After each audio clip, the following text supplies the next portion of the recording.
कैसे हो दोस्तों। मैं मोहम्मद नईम शेख। मैं बताना चाहता हूँ कि दुनिया में दो किस्म के लोग होते हैं। एक होते हैं बेगैरत और दूसरे बेशरम।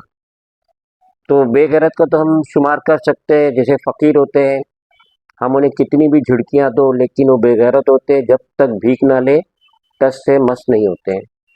और जो दूसरे बेशरम होते हैं वो कौन होते हैं, मैं वीडियो के एंड में बताता हूँ। तो किस्सा कुछ ये है कि आज का टाइम्स ऑफ इंडिया मेरी नज़रों से गुजरा 14 फरवरी वेडनेसडे 2024, जो ये आपके स्क्रीन पे है, जिसमें बताया गया है कि Chauhan joins BJP, says decision was difficult but starting new journey. तो ये अशोक चौहान जो है, जो 40 साल से कांग्रेस के साथ वाबस्ता थे, फॉर्मर सीएम ऑफ स्टेट भी है, लेकिन जब आदर्श घोटाले में इनका नाम आया, भले ही ये कह रहे हैं कि हाई कोर्ट ने मुझे बरी किया है, मेरे हक में फतवा दिया है, वर्डिक्ट दिया है, उसके बावजूद भी एजेंसी मेरा नाम इसमें इन्वॉल्व कर रही है, लेकिन नाम तो आया था आदर्श घोटाले के अंदर जो कपरेड में वाक़ है। तो अशोक चौहान, इन्होंने एक दिन पहले ही कांग्रेस पार्टी से रिजाइन करे और दूसरे ही दिन Devendra Fadnavis deputy CM of state और अदर बीजेपी लीडर की प्रेजेंस में उन्होंने बीजेपी में शमूलियत इख्तियार की। वो कह रहे हैं कि ये जो फैसला मैंने लिया ये एक दिन में लेने वाला फैसला नहीं था। वो ये भी कह रहे हैं कि भले ही मुझे कांग्रेस ने मेरी पसंदीदा पोस्ट दी थी, लेकिन उसके अवज में मैंने भी कांग्रेस के लिए बहुत कुछ किया। और सबसे बड़ी हंसी की बात, इस न्यूज़पेपर का जो एक स्टेटमेंट आया उसे पढ़ के तो मुझे बहुत ही ज़्यादा हंसी आई, जो कि हमारे डिप्टी सीएम देवेंद्र फडणवीस कह रहे हैं, welcoming Ashok Chauhan into the BJP fold. Fadnavis said Chauhan's stature is of a national leader.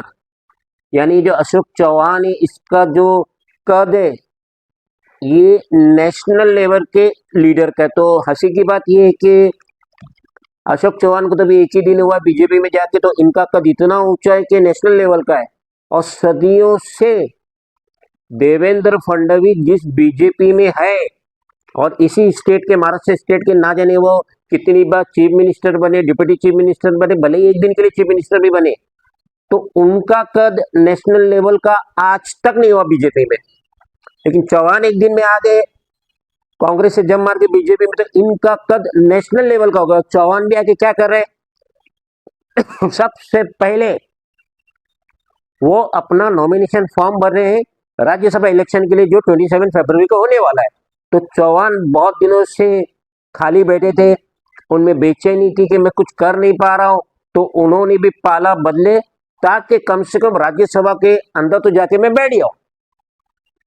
अब राज्यसभा के लिए वो 5-6 साल के लिए फिक्स हो जाएंगे, सेंटर में किसकी भी हुकूमत आ जाए वो तो फिक्स हो जाएंगे, तो अब उनको वहां पे अपनी कारकर्दगी दिखाने का मौका मिलेगा। तो दूसरी बात ये कि देवेंद्र फडणवीस ये कह रहे हैं कि चौहान का कद बहुत ऊंचा है और नेशनल लेवल के, और बीजेपी में बहुत उससे ताकत आएंगी, हिम्मत आएंगी और इनकी बहुत ही कामयाबी होंगी। तो किस तरीके से कामयाबी होंगी जरा देवेंद्र फडणवीस हमें भी समझा दे।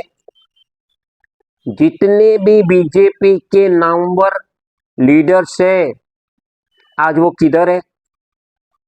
राजनाथ सिंह किधर है? गडकरी किधर है? एडवाणी किधर है? मुरली मनोहर जोशी किधर है? उमा भारती किधर है? शाहनवाज हुसैन किधर है? नकवी किधर है? तो ये सदियों से बीजेपी में थे और है, इनका नामो निशान नहीं है। और ये जुम्मा जुम्मा 8 दिन नहीं हुए कांग्रेस से बीजेपी में आए अशोक चौहान को, तो इसका बहुत बड़ा नाम हो जाएगा वहां पे। अभी तो सूत्रों से पता चल रहा है कि राजनाथ सिंह को और नितिन गडकरी को ये आने वाले लोकसभा में टिकट मिलेगी या नहीं मिलेंगी बोल नहीं सकते। यहां तक भी कहा जा रहा है कि अगर टिकट मिल भी गई तो इनका हशर वो होगा जो मुरली मनोहर जोशी और एल के एडवाणी का हुआ कि लास्ट लोकसभा इलेक्शन 2019 का जीतने के बावजूद भी इन्हें कोई पोर्टफोलियो नहीं दिया गया। तो इतनी बेबुनियाद बात, देवेंद्र फडणवीस जैसा इतना बड़ा पॉलिटिशियन, स्टेट का पॉलिटिशियन, जो कि होम मिनिस्टर भी है, डिप्टी चीफ मिनिस्टर भी है, फॉर्मर सीएम भी है, वो ये कह रहा है कि अशोक चौहान के आने के बाद ये नेशनल लेवल का लीडर है, इतना बड़ा इसका कद है और ये नेशनल लेवल में काम करेंगे। क्या काम करेंगे? वो तो राज्यसभा में जाके आराम करेगा। तो अशोक चौहान ने महज अपनी बेनिफिट के लिए पाला बदले हैं और इससे अशोक चौहान से रत्ती भर भी फायदा बीजेपी को नहीं होने वाला। खुदा हाफिज़। Friends, if you think that this video is valuable, then please do like, share, comment, subscribe, and please press the bell icon button. Thank you.